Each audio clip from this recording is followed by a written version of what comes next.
안녕하세요, 여러분. 학생 여러분, 반갑습니다. 저는 오늘 4주차, 오늘 강의 녹음을, 지금 준비를 해서 진행을 하고 있고요. 여러분들한테 백석톡을 통해서 잠깐 공지를 드렸던 것처럼, 저희가 셋째 주에서부터도, 교육부 지침에 의해서, 추석 연휴 기간에 이제 그 코로나 확산 방지를 위해서 학교에서도 비대면 수업으로 모든 수업을 좀 진행을 하기로 이렇게 결정이 되었습니다. 그래서 여러분들한테도 공지를 드렸고요. 그래서 원래 당초 계획은 이제 그 창조관에 어려운 그 환경 문제가 있어서 2주 동안 소도한 후에 자가격리를 통해서 좀 어느 정도 안정된 후에 학교에서 여러분들을 좀 뵙고자 하는 생각이 있었습니다만 추석 연휴를 맞아서 추석 연휴까지 그 있는 주까지는 넷째 주까지는 이제 비대면 수업을 진행을 정상적으로 하는 걸로 그걸 정상적으로 진행하는 걸로 하고요. 그다음에 추석 연휴가 끝난 이후에 상황을 봐서 이제 10월 달부터는 10월 달서부터는 여러분들과 함께 그 강의실에서 좀 배웠으면 하는 생각을 하고 있습니다. 그리고 제가 여러분들과 함께 같이 공부하고 있는 이 사례 관리는 물론 뭐 많은 이론들이나 그동안 공부를 해오셨던 것처럼 뭐 비대면으로 수업을 하는 방법도 좋겠습니다만 이게 아무래도 실제 지금 현장에서의 어떤 접근 방법으로 가장 유용하게 사용되고 있는 방법이어서 실제로 이제 교재로만 공부를 하는 것보다는 개인적인 생각으로는 여러분들과 함께 많은 생각들을, 다양한 생각들을 같이 그 대화를 통해서 간접적으로 또는 직접적으로 경험해보고 그런 과정에서 이 사례 관리가 무엇인지 또 사례 관리와 관련된 개념이라든가 이론이라든가 또 한국적인 어떤 실천 모형들을 한번 같이 공부해 보시고 그런 것들에 대한 어떤 많은 생각을 해볼 수 있는 어떤 기회가 좀 여러분들에게 전공 심화 과정에서는 좀 필요하지 않을까 이렇게 생각을 했습니다. 그래서 특별한 일이 없다라 그러면 또 뭐 다시 추석 연휴가 끝나 4주차가 끝나고서 수업이 끝난 후에 연휴가 끝난 후에 여러분들한테 공지를 좀 드려서 그 과정들을 다시 또 백석톡을 통해서 알려드리도록 하겠습니다. 자, 오늘은 이제 저희가 4주차 강의 녹음을 하고 있고요. 여러분들 교재로는 제3장 사례 관리의 이론적 근거와 모형에 대해서 공부를 하고 있습니다. 자, 제가 이제 오늘 왜 첫 페이지를 펴놓고 다른 날은 그냥 넘어가는데 안 넘어가냐면 사례 관리에 대한 개념 정리를 좀 한번 정확히 좀 하고 넘어가야 될 필요가 있을 것 같아요.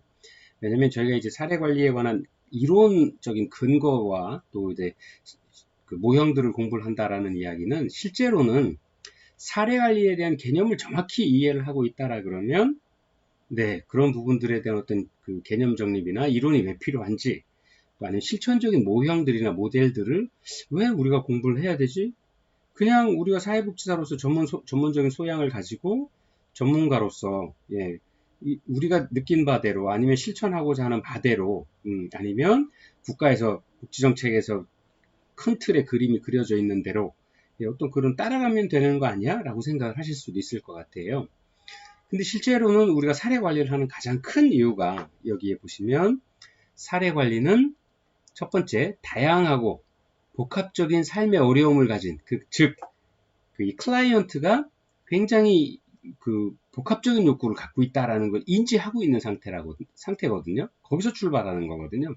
다양하고 복합적인 삶의 욕구를 가지고 있다라는 어떤 기본적인 전제하에서 시작을 하는 거고요. 그 다음에 이 클라이언트들에게 어떻게 그러면 서비스를 전달할 거냐, 복지 서비스를 전달할 거냐, 사례 관리에서는 어떻게 해줄 거냐라고 물어보신다라 그러면 클라이언트를 돕는 체계적이고 통합적인 실천 방법이다라고 이야기를 하고 있거든요.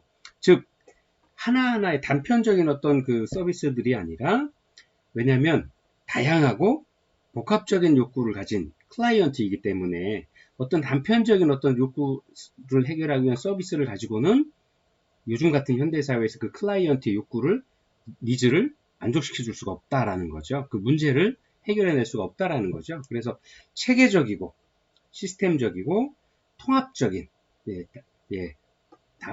다학문적인 다학제적인 어떤 그런 이야기로 표현을 하는데요. 어쨌든 그러한 의미로 체계적이고 통합적으로 실천하는 방법이 바로 우리가 공부하는 사례관리다라고 설명을 드릴 수 있는 겁니다. 이렇기 때문에 사례관리에 대한 이론과 또 그 근거에 대해서 그리고 실천적인 어떤 모형이나 모델들에 대해서 배우는 거죠. 배우게 되는 거죠. 이런 과정을 통해서 실천하는 사회복지사 개인에게도 전문성과 정체성을 발전시키고 그 바탕에서 예, 병적인 관점과 그 파편성으로부터의 탈출 및 제일 중요한 네트워킹, 연대성과 총체성, 어떠한 단편적인 문제로 보는 게 아니라 인간, 클라이언트를 하나의 통합적인 어떤 인간으로 보고 그 인간이 가져야 될 다양한 욕구들, 다양한 기본권들에 대해서 사람의 하나로, 전체적인 어떤 사람으로 보기 위한 어떤 과정들, 예, 그런 것들에 대한 총체적인 갈망을 요구한다라고 이야기를 하고 있거든요. 여기에 이제 사례 관리에 관한 거의 모든 부분들이 압축적으로 설명이 되어 있는 거죠. 그래서 오늘은 사례 관리에 저희가 정의를 한번 보고 그 다음에 사례 관리에 들어가는 이론들, 근거, 모형들을 공부를 해보겠습니다. 사례 관리에서 오늘 이제 사례 관리, 그래서 오늘은 사례 관리 이론적 근거, 또 사례 관리 모형과 한국적인 모형에 대해서 공부를 같이 할 건데요. 자, 사례 관리라고 하는 것은 사례 관리 이론적 근거와 모형은 이론적 근거라고 하는 것은 사례 관리의 개념을 좀 체계화하고 구체화해서 우리가 쉽게 이해할 수 있도록 알아들을 수 있도록 그 다음에 그러한 과정을 통해서 우리가 실천에 보다 효과적으로 적극적으로 임할 수 있도록 도와주는 어떤 근거가 될 수 있죠. 또 실천이라고 하는 것은 사례 관리 실천이라고 하는 것은 체계적으로 아까 말씀드린 체계적이고 통합적인 실천 방법이다라고 이야기를 했잖아요. 그 통합적이고 체계적인 실천 방법의 근거가 바로 그러한 모형들이 바로 그런 것들을 충분히 이해하기 위한 방법이 바로 실천과 근거와 모형이다. 이론적인 근거와 모형이다. 라고 이렇게 설명을 드릴 수 있습니다. 대개의 경우 사회복지 현장에서 많은 분들이 학교에서 그렇게 배웠는데요. 그 이론 학교 현장에 나와서는 뭐 어디 적용해 볼 방법도 없었고 뭐 시험 문제에서나 봤었지 뭐 실제 현장에서는 전혀 뭐 의미가 도움이 안 되는 것 같습니다. 그래서 혹시 그 실천적인 모형이나 이런 것들이 우리나라 현장에는 맞지도 않고 어떤 학문적인 연구에서만 맞는 어떤 그런 부분들이 아니냐라는 의문들을 하시는 또 그런 질문들을 하시는 선생님들이 간혹 계세요. 사회복지사 선생님들도. 이게 좀 안타깝죠. 왜냐면 그 현장에서 만나고 계시는 많은 클라이언트 분들이 어느 하나 문제에도 동일한 문제를 가지고 동일한 방법으로 찾아오시는 분은 없다라는 거에서 문제가 시작이 되거든요. 그래서 이론이라고 하는 것은 다양한 클라이언트들의 공통된 부분들만 모아서 하나의 정례화를 시켜놓은 거죠. 독립변수와 중수변수의 관계. 이 많이 찾아오는 그 클라이언트들의 대다수의 유형이 국가의 어떤 행정적인 복지 서비스를 받으려고 오시는데 그 다양한 욕구에서 의해서 오지만 그 서비스를 받고자 하는 욕구, 그 다음에 맞는 서비스에 맞는 다양한 프로그램을 접근해서 그 프로그램을 실천하고 그 실천에 의해서 변화가 온다라는 어떤 이론적인 모형에 대해서만 설명을 하지 그 개개인에 대한 어떤 사례를 어떻게 접근할 거냐 아니면 어떻게 실천할 거냐 라는 구체적인 방법에 대해서는 제기할 수가 없거든요. 왜요? 한 분 한 분이 다 다르기 때문에 클라이언트가 가진 역량도 다르고 교육 수준도 다르고 사고방식이나 심리적인 정서적인 어떤 지지 체계들이 다 달라서 이것을 어떤 이론적으로 정해서 1 더하기 1은 이분은 이렇게 저분은 저렇게 이렇게 딱 구별해서 하기는 어렵다 그러죠. 그래서 어떤 큰 틀의 이론을 만들고 실천의 모형만 만들어서 그래서 실천하는 어떤 방법들의 사례들을 공부하게 되고 그 방법들에서 응용하거나 모방하거나 변형시켜서 현장에서는 적용을 해 나가실 수가 있는 거죠. 그래서 그러한 과정에서 사례 관리에 대한 폭넓은 이해와 실천하고 계시는 사례 관리자 선생님 아니면 사회복지사 선생님들의 다양한 경험과 깊은 고민이 문제를 해결을 위한 깊은 고민이 필요하다라고 이야기를 하고 있는 겁니다. 근데 그 깊은 고민을 하기 위해서 가장 필요한 게 사례 관리의 이론적 근거라는 거죠. 이론은 아까 말씀드린 대로 사례 관리의 개념을 구체화하고 그 다음에 실천을 체계적으로 만들어주기 위한 바탕이자 근거가 될 수 있거든요. 그래서 이런 이야기를 모든 교재에서는 이론에 대해서 공부를 하게 되는 거고요. 특히나 이제 저희가 오늘 저희 교재에서는 다룰 부분들이 크게는 이론 중에서도, 왜냐면 이제 사례 관리라고 하는 것 자체가 여러분들이 사회복지 실천론에서도 공부를 하셨고, 뭐 다양한 지역사회복지론에서 공부를 하셔서 실천을 하는 과정들, 서비스를 만들고 접근하는 어떤 다양한 이론과 접근 방법에 대해서는 충분히 공부를 하셨고 이론적인 소양을 가지고 계시다라고 생각이 듭니다. 그런데 우리가 사례 관리와 연결된 어떤 이론적인 근거, 모형들을 공부할 때는 아까 초기에 수업 시작 때 보셨던 것처럼 복합적이고 다양한 욕구를 가진, 복합적인 욕구를 가진 이 클라이언트를 접근하는 방법이기 때문에 클라이언트와 함께하는 통합적인 실천이다라는 어떤 사례 관리의 어떤 이론의 정의에 좀 근거하자 그러면, 어쨌든 이런 이론과 관점이라고 설명을 하고 있는데요. 첫 번째가 이제 생태체계 관점, 두 번째가 강점 관점, 그 다음에 세 번째가 네트워크 이론, 이 세 가지 이론들을 공부를 해보려고 합니다. 근데 세 가지 이론 중에 네트워크 이론은 이론이고, 생태체계 관점은 생태체계 이론이 아니고 생태체계 관점이죠. 그 다음에 강점 관점이라고 했죠. 강점 이론도 아니고, 그럼 왜 이론적 근거를 한다고 그러더니 왜 관점은 생태체계적 관점과 강점 관점으로 두 개를 보고 나중에 끝에 와서 네트워크 이론을 하나 보세요? 라고 또 이렇게 궁금해지실 수도 있죠. 근데 이제 우리가 사회복지학에서 아니면 또는 사회학에서 이야기하는 관점은 이론보다는 조금 더 상위의 개념이다. 좀 더 폭넓게 보는 상위의 개념이다. 이렇게 이해를 해주시면 좋을 것 같아요. 그래서 이론은 뭐 theory 이렇게 영어로 표현을 하는데, 관점이라고 하는 건 시점이라고 하는, 시각, perspective라고 하는 단어를 쓰거든요. 그래서 어떤 관점, 또 시점, 바라보는 어떤 특이 장점, 이런 것들을 이야기를 하거든요. 그래서 좀 더 상위의 개념이다. 다만, 이 관점이라고 하는 것은 일반적으로 구체적이고 체계적인 어떤 실천 방법을 제시하진 않아요. 이론적인 근거에 어떤 기반을 두고 있기 때문에. 그 다음에 우리가 사회복지 현장, 더구나 사람을 대상으로 하는, 클라이언트를 대상으로 하는 어떤 사회학에 있어서, 사회복지학에 있어서는 클라이언트가 개개인이 가진 개개인의 다양성, 또 개인의 어떤 존엄성, 또 인권들을 존중하는 차원에서 그분이 가진 다양한 어떤 부분에 대해서 획일적인 어떤 방법들을 제시를 하지는 않죠. 만약에 그렇게 획일적인 어떤 방법을 제시한다라고 그러면 뭐 극단적인 공산주의거나 뭐 극단적인 어떤 그런 어떤 사회 체제 내에서, 우리가 경험해보지 못한 체제 내에서는 가능할지 모르겠죠. 왜냐하면 박제화된 어떤 사람들의 틀을 규정화시켜서 정형화시키고 그 정형화된 틀에 잘못된 것들을 붙여주는 어떤 그런 방법이라 그러면 이론으로 뭐 가능하겠죠. 예를 들어 AI나 로봇을 다루는 어떤 그런 일이면.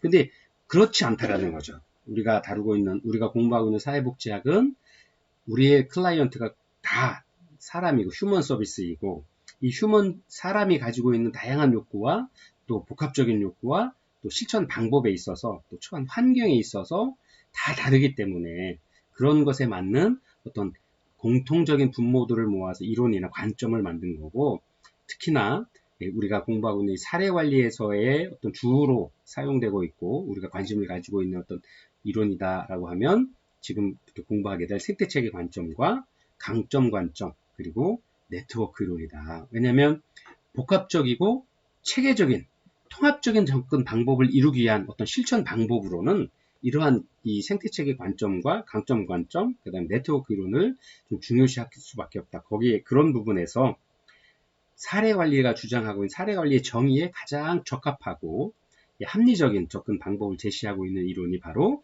지금 공부하게 될 생태체계 관점과 강점 관점, 그리고 네트워크 이론이다. 이렇게 설명을 드릴 수 있을 것 같아요. 그래서 이 첫 번째 생태체계 관점에 대해서부터 한번 여러분들 같이 공부해 보도록 하겠습니다. 사례관리라고 하는 것은 우리가 각 개개인에 대한 찾아오시는 클라이언트나 아니면 우리가 관심을 가지고 있는 대상으로 생각하고 있는 클라이언트들이 가지고 있는 복잡하고 다양한 욕구에 대해서 체계적이고 통합적인 접근을 하기 위한 방법이다라고 제가 계속 말씀을 드렸죠. 그런 관점에서 보면 생태체계 관점이라고 하는 것은 여기 보시면 Ecosystems Perspective라고 되어 있는데요. 생태학 관점, Ecological Perspective 더하기 일반 체계 이론, 이것이 합쳐진 이론인 거죠. 그래서 우리가 가장 사회복지학에서 또 제가 공부하면서도 선생님들과 같이 저랑 같이 공부하신 분들 많이 아실 텐데요. Person Environment죠. 환경 속의 인간, PIE라고 표현했던 사람은 환경 속에 처해 있기 때문에 혼자 사는 동물이 아니고 사회성을 가지고 있는 동물이고 각자의 사고방식을 가지고 있고 각자의 경험과 주관적인 생각을 바탕으로 자신의 삶의 방향들을 아니면 자신의 행동의 방향을 아니면 자기의 진로를 결정을 하게 되죠. 그래서 이 체계를 둘러싸고 있는 환경을 둘러싸고 있는 그 속에서 사람이기 때문에 이 주변 환경들을 좀 우리가 잘 체계적으로 좀 봐야 되겠다, 점검해 봐야 되겠다라고 하는 관점이 바로 생태체계 관점이다 또는 생태체계 이론보다는 조금 더 넓은 의미의 관점이다라고 이야기를 할 수 있습니다.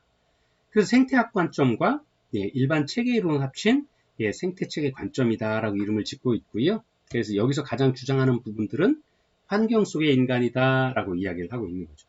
그래서 브롬펜 브레너나 이런 많은 여러 학자들은 뭐 미시체계가 어떻다, 또 인간을 이야기한 미시체계 이론, 뭐 중간체계, 외적체계, 거시체계, 시간체계, 뭐 마이크로체계, 메타, 뭐 여러 가지 단어들을 이야기를 했습니다만 그러한 것들은 그만큼 사람을 둘러싸고 있는 환경이 다양하다. 어떻게 크게 볼 거냐, 미시적으로 볼 거냐, 거시적으로 볼 거냐, 아니면 뭐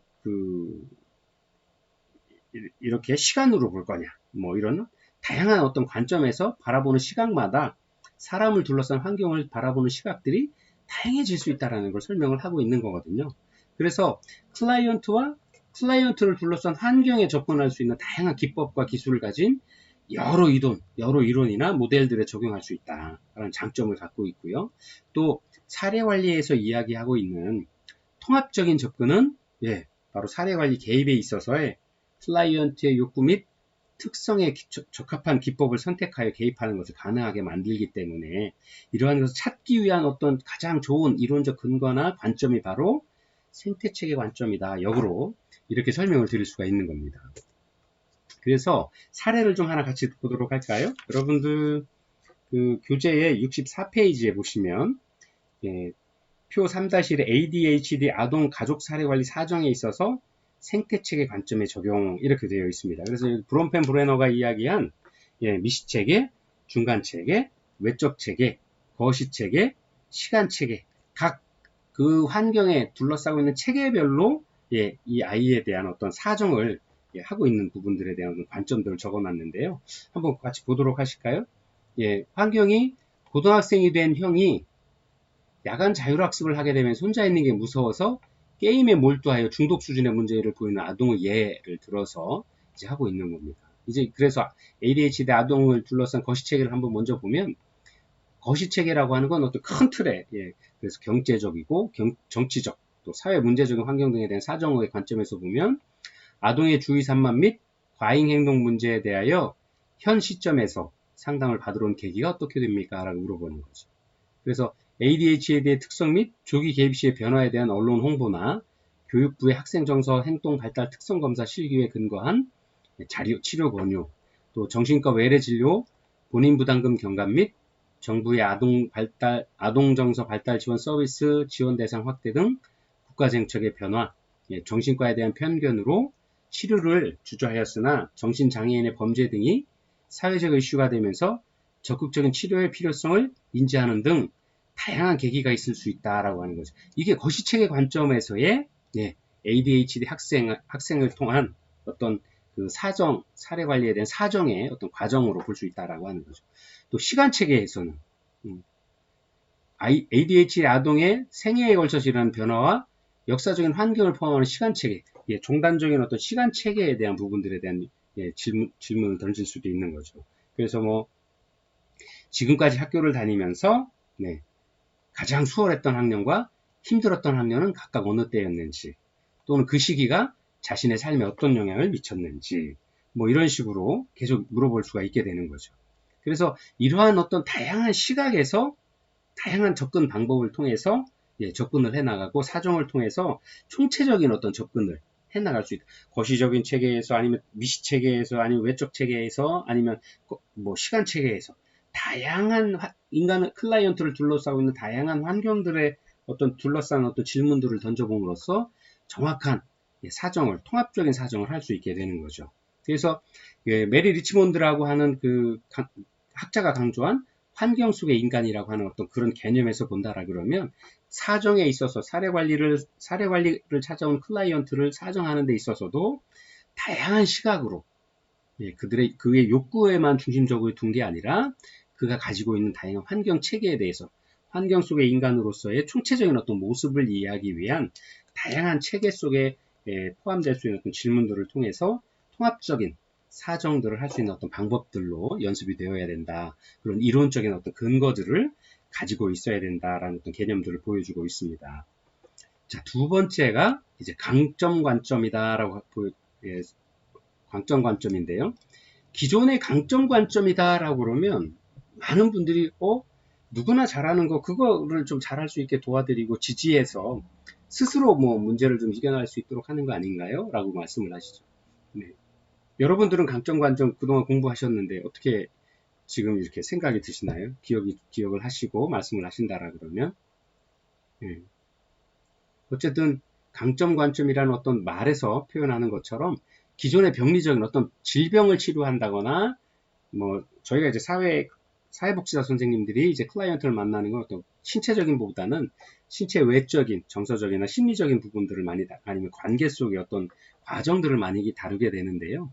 그러한 것을 어떤 정신병이나 아니면 뭐 병적인 어떤 접근을 하는 게 아니죠. 병에 대한 치료를 접근하려는 것이 아니고 실천 과정에서 약물을 준다는가 보통 비교해 보시면 정신과 선생님들은 이렇게 상담을 통해서 필요한 약물 처방도 하시고 또 상담도 하시고 하는 경우들이 있죠. 근데 사회복지사 선생님들은 그런 어떤 부분에 있어서 병리적인 접근을 하는 부분들이 아니라 강점 관점에서 클라이언트가 가진 우리가 사례 관리를 하고 있는 실천 과정에서 클라이언트가 가지고 있는 역량들을 강화하고 고유의 역량들을 강화하고 그가 가지고 있는 강점이나 장점들을 적극 활용해서 본인의 문제를 스스로 인식하고 스스로 해결해 나가기 위한 용기를 낼 수 있도록 해주는 엠파워먼트다라고도 이야기를 하는데요. 어떤 그런 부분들에서 사용을 하고 있는 그런 방법으로 그 이론들을 활용을 하고 계신 거죠. 그래서 여기서 말하는 강점이다라고 하는 건 무엇이냐? 클라이언트가 달성하고자 하는 목적을 성취하는 데 활용할 수 있는 능력, 그 다음에 용기, 의지, 자신감, 가능성, 비전, 가치, 희망, 통합성 등을 일컫는다라고 박미연 연구자는 이야기를 하고 있습니다. 그래서 그 실제로는 강점이라고 하는 건 다양한 실천 과정에서 그분이 클라이언트가 힘을 내서 내가 꿈꾸는 거, 내가 하고자 하는 의지들 아니면 내가 이러한 서비스를 받았을 때 내가 좀 더 나아질 수 있다라는 어떤 자신감들 이런 것들 모든 클라이언트를 둘러싼 클라이언트의 하고자 하는 의지까지도 포함을 한 그런 아주 폭넓은 의미로 활용이 되고 있다라는 것들을 보여줄 수 있을 것 같습니다. 그래서 강점 관점이라고 하는 것은 실제로는 1980년대에 만성 정신장애인을 위한 대상으로 한 지역사회 사례관리 서비스 시범 사업에서 처음 도입이 돼서 지금까지 굉장히 많은 다양한 연구 결과들을 가지고 활용들을 하고 있죠. 또 이 강점 관점을 이론적인 근거로 어떤 실천들을 많이 해나가고 있던 거죠. 기존에는 클라이언트는 사회적 약자고 그리고 전문가이기 때문에 우리가 어떤 해야 된다는 어떤 지시한다거나 아니면 이렇게 해야 됩니다라고 어떤 일방적인 어떤 방향들을 알려드렸다라 그러면 클라이언트와 함께 협의하고 어떤 목표를 정하고 그 목표를 따라서 할 수 있는 어떤 방향들에 대한 실천의 의지를 아니면 그런 자신감을 누가 클라이언트가 갖도록 만들어주고 클라이언트가 실천할 때까지 기다려주고 그 다음에 지지해주고 그 다음에 힘들면 옆에서 힘이 날 수 있도록 함께 그 시작을 첫 발을 내어갈 수 있도록 도와주셨던 어떤 그런 관점으로 실정이 되었다라고 보여줄 수가 있을 것 같습니다. 그래서 어떻게 되냐면 문제를 바라보는 시각에서 이 가족의 문제는 무엇이 잘못되었어? 라고 해서 문제점을 찾아서 문제점을 사정을 해서 그 문제를 고치기 위한 실천을 하는 것이 아니라 이 가족의 성장과 변화를 도울 강점이 무엇이 이 가족이 가진 또는 이 클라이언트가 가진 이 지금 상황에서의 변화를 하기 위한 어떤 강점이나 장점들은 뭐가 있을 것인가를 찾는 거예요.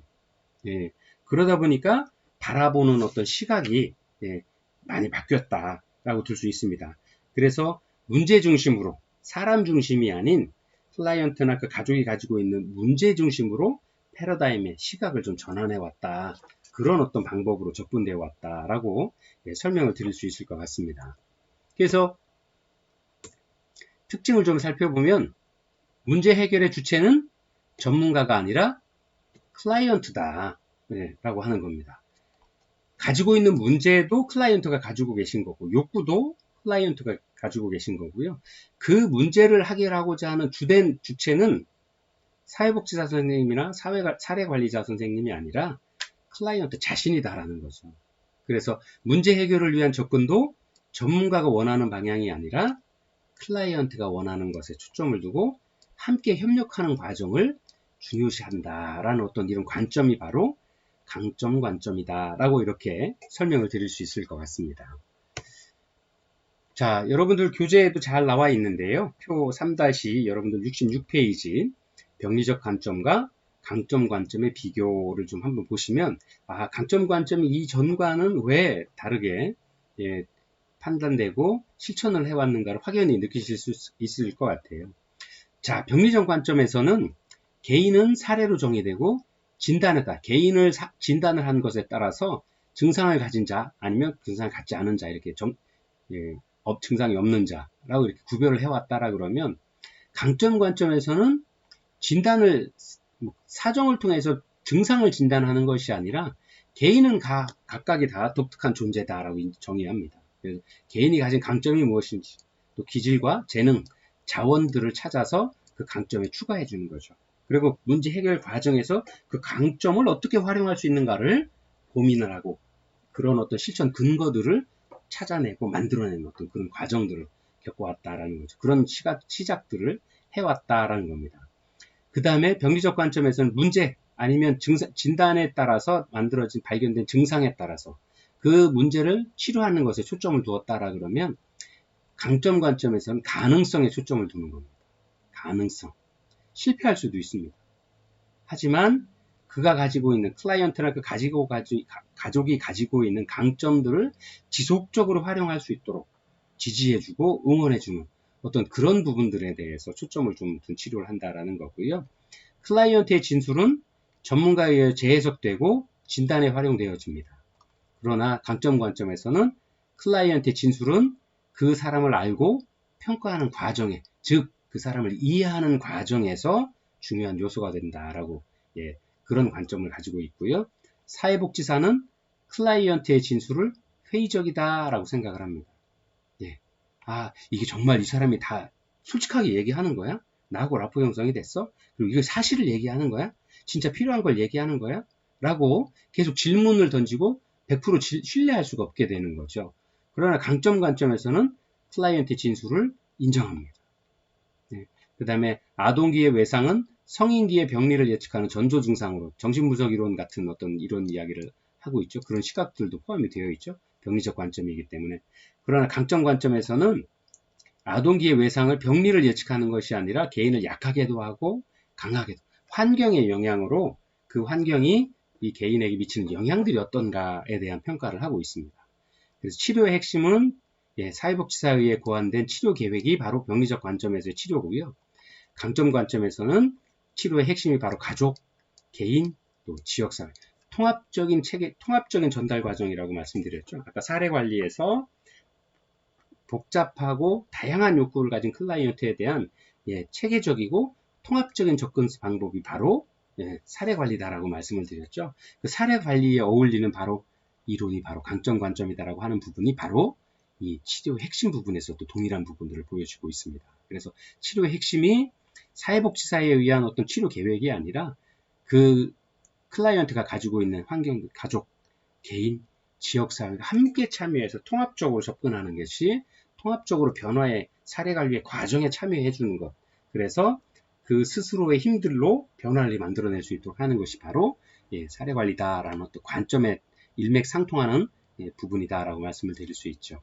그래서 또 병리적 관점에서 사회복지사는 클라이언트 삶의 전문가이다라고 생각을 하고 있습니다. 그러나 강점 관점에서는 사회복지사는 클라이언트 삶의 전문가가 아니고 개인과 가족, 지역사회가 바로 클라이언트의 삶의 전문가이다라는 어떤 이런 시각들을 가지고 있는 겁니다. 그리고 뭐 또 여러 가지 특징들이 있습니다만 마지막으로 하나 더 보고 싶은 것은 변화를 위한 자원은 개인, 가족, 지역사회의 강점, 역량, 적응 기술이다 하는 부분들입니다. 통합적인 접근들을 이루어줘야 된다 이거죠. 개인만 변해서 될 수 있는 것이 아니고 그 개인의 환경을 둘러싸고 있는 이 다양한 환경을 둘러싸고 있는 환경에 대한 체계, 그러한 부분들까지도 함께 변화될 수 있고 또 변화되는 과정에 클라이언트가 적응해 나갈 수 있는 어떤 그런 기술들까지도 필요한 부분들까지도 사례관리에서 다루어져야 되고 그러한 부분에서 바로 이 강점 관점은 사례관리의 이론적 근거로서 적합한 어떤 관점을 가지고 있다라고 이렇게 설명을 드릴 수가 있습니다. 자, 강점 관점에 대한 사례관리를 위한 원칙을 랩이라고 하는 연구자는 6가지를 냈는데요. 이제 그 강점 관점이라고 하는 것이 왜 그럼 실행을 위한 원칙을 만들어냈는지 아까 말씀드렸죠. 관점이라고 하는 건 이론보다는 조금 더 폭넓은 시각을 가진 그 더 넓은 의미의 이론이다라고 그런 것을 관점이다라고 이야기를 하고 관점은 구체적인 실전 방법들이나 실행 방향들을 지정하지는 않는다라고 말씀을 드렸죠. 예, 실천 방향성을 지시를 하지만 구체적인 어떤 실천 방향에 대한 방법론을 제시하지는 않아요. 그래서 그런 방법론이었기 때문에 그렇기 때문에 강점 관점에서의 사례관리 실행을 위한 원칙을 이제 랩이라는 연구자 6가지를 주창을 했는데요. 첫 번째가 병리보다는 개인의 강점에 초점을 둔 어떤 실행 방향, 실천 방향, 사례관리의 접근 방향들을 가져야 된다라고 설명을 하고 있고요. 지역사회는 바로 자원의 오아시스다. 그래서 지역사회와의 연계가 필요하다라고 이야기를 하고 있죠. 또 개입이라고 하는 것은 사례관리자와 클라이언트의 관계에 기초하는 것이다 라고 하는 거죠. 그 다음에 사례관리자와 클라이언트의 관계는 1차적이고 본질적이다. 아주 근본적인 어떤 신뢰관계, 우리가 이야기하는 라포 관계가 형성이 돼야 되는데 그것보다도 더 무엇보다도 1차적인 관계다라고 하는 건 거의 뭐 이렇게 처음 만나게 되는 근원적인 관계다라고 설명을 하고 있는 거죠. 그 정도로 아주 중요한 역할들을 하고 영향을 미칠 수 있는 관계다라고 설명을 하고 있습니다. 또 개입에 있어서는 적극적인 아웃리치 방식, 찾아가는 서비스죠. 네. 앉아서 클라이언트를 기다리는 것이 아니라 또는 개입의 사례관리의 실천 방법에 있어서 지역사회 자원을 찾는다거나 클라이언트의 강점을 찾아서 강점을 키우기 위한 어떤 교육을 연계한다거나 하는 방법에 있어서 기다리는 것이 아니라 함께 움직여서 찾아가서 그런 일들을 할 수 있는 방법들이 좀 많이 선호되고 있는 방법 중에 하나다 하는 것을 이야기를 하고 있고요. 마지막으로 클라이언트는 배우고 성장하고 또 변화할 수 있다라는 어떤 이런 관점을 가지고 있다. 이런 실행 원칙을 가지고 강점 관점에서의 사례 관리를 좀 실행을 해 나가야 된다라고 이야기를 하고 있습니다. 아주 중요한 부분들을 많이 이야기를 하고 있고요. 또 이제 여러분들 교재에서도 잠깐 보시면